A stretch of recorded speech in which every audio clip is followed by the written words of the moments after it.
Dear viewers, now I will show you how to freeze multiple rows and columns. Like if I mark it here, like with uh,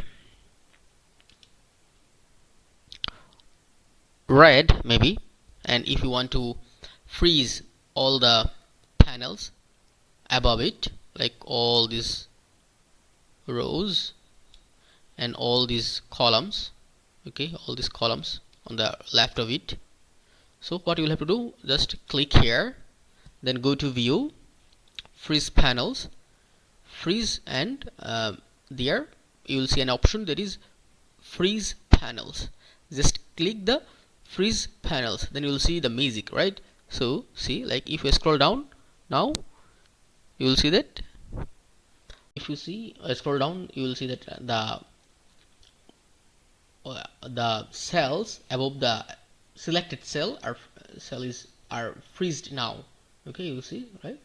The cells above the selected cell all are freezed now, and if we scroll down, we see what things, these cells are going down, but this other cells are still there and freezed, right? And if we now freeze rightward, scroll rightward, you will see, right? See,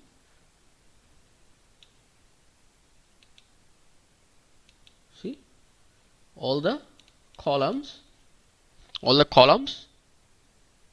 left at the left of this cell are freezed now, and if we scroll right, the cells just go inside, but the other cells remain as they are and freezed, you see. So this is how you can actually freeze multiple cells and columns.